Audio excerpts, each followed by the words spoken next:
ప్రభునామంన అందరికీ వందనాలు. సహోదరి సహోదరులారా,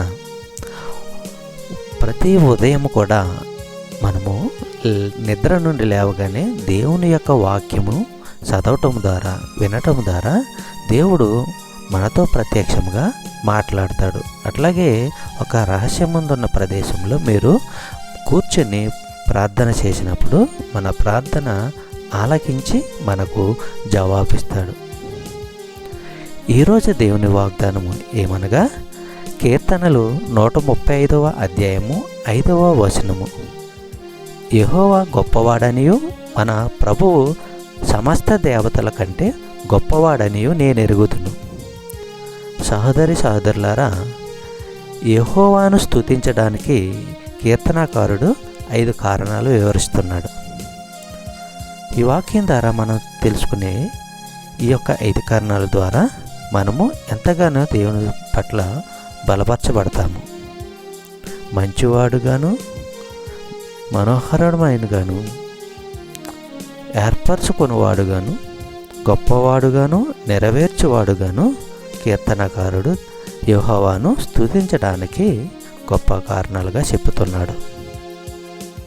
దేవుణ్ణి స్తుతించడం మంచిది, ఉల్లాసకరమైనది కూడా.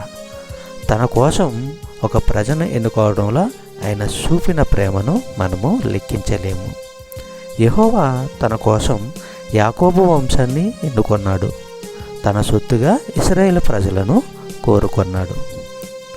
కొంతమంది మంచివారే కానీ గొప్పవారు కాదు, కొంతమంది గొప్పవారే కానీ మంచివారు కాదని లేఖనముల ద్వారా తెలియపరుస్తున్నాడు. కానీ యెహోవా మాత్రం అమితమైన మంచితనం గలవాడని వాక్యం మనకి ద్వారా తెలుస్తుంది. మనము దీన్ని గుర్తించి ఆయన్ను స్తుతించాలి.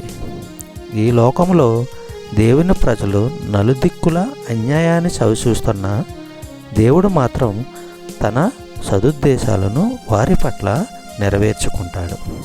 సమస్త దేవతల కంటే యెహోవా గొప్పవాడని కీర్తనాకారుడు ఎందుకు చెప్తున్నాడంటే, మనము కీర్తనలో 135వ అధ్యాయంలోనే 15, 16, 17 వచనములు మనం పరిశీలించినట్లయితే మనము యెహోవా గొప్పవాడని నమ్మక తప్పదు.